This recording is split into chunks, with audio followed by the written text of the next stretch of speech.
Halo guys, perkenalkan nama aku Nafatale.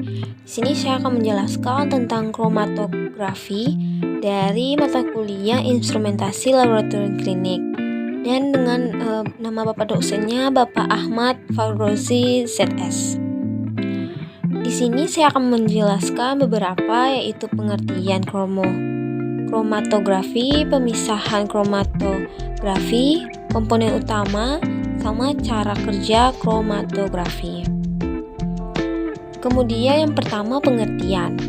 Kromatografi adalah suatu teknik untuk memisahkan campuran senyawa menjadi komponennya dengan bantuan perbedaan sifat fisika dan kimia masing-masing komponennya.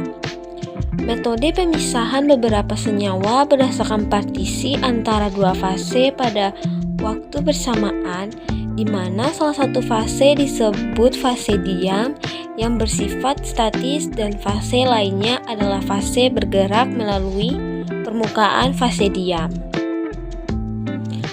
Nah, lanjut yang kedua, pemisahan kromatografi.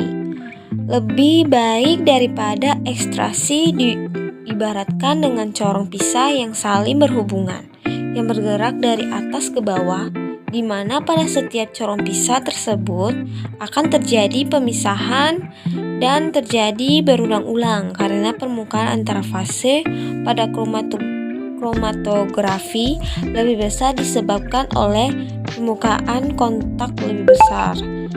Kemudian pemisahan senyawa dapat diamati dengan perbedaan waktu retensi pada kromatografi atau kromatogram. Waktu retensi atau time of retention adalah waktu yang diperlukan oleh analit dari awal pemisah hingga akhir terjadinya pemisahan. Semakin lama analit berinteraksi dengan fase diam, akan terjadi semakin lama analit keluar dari sistem KTR semakin besar. Kemudian sehingga ada suatu konstanta yang menyatakan kecepatan migrasi solut menjadi fase diam. Kecepatan migrasi solut dipengaruhi oleh perbandingan distribusinya atau KD, kadang disebut D, yang ditentukan oleh afinitas relatif solut pada fase diam dibandingkan fase gerak. Kemudian juga dari persamaan semakin besar harga KD suatu senyawa, maka juga akan terjadi waktu retensinya akan semakin besar karena interaksi dengan fase diam besar dan migrasinya semakin lambat. Kemudian yang ketiga itu komponen utama.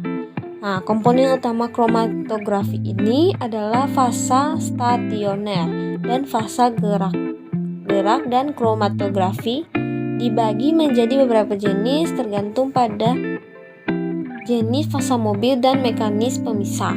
Nah, di sebelah kanan ini ada kriterianya dan nama dari fasa mobil, mekanisme sama fasa stasioner atau diam. Kemudian alat yang digunakan pada kromatografi konvensional biasanya terdiri atas kolom yang di dalamnya diisikan fasa stasioner atau fasa diam, atau juga yang biasa dikenal padatan atau cairan.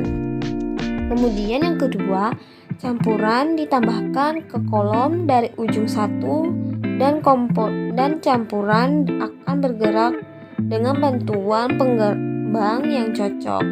Nah, yang ini terdapat pada fasa mobil.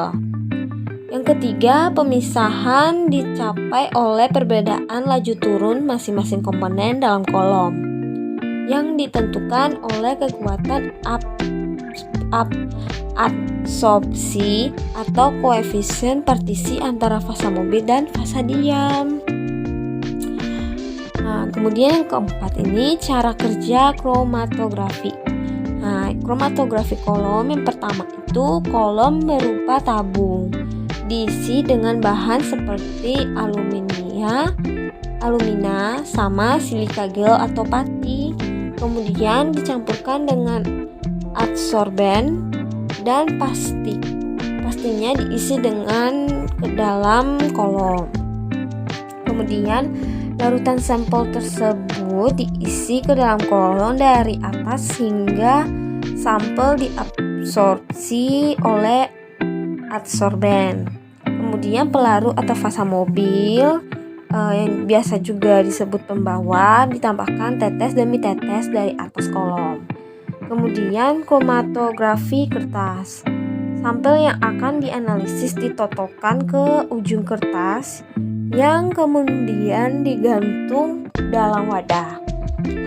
Kemudian dasar kertas saring dicelupkan ke dalam pelarut yang mengisi dasar wadah, fasa mobil atau pelarut. Dapat saja beragam seperti air, etanol, asam asetat, atau campuran pelarut ini atau lainnya dapat digunakan. Yang ketiga, kromatografi gas. Campuran gas dapat dipisahkan dengan kromatografi gas. Fasa stasioner dapat berupa padatan atau bisa disebut kromatografi gas padat atau juga cairan kromatografi gas cairan. Sekian dari penjelasan saya mengenai kromatografi. Terima kasih.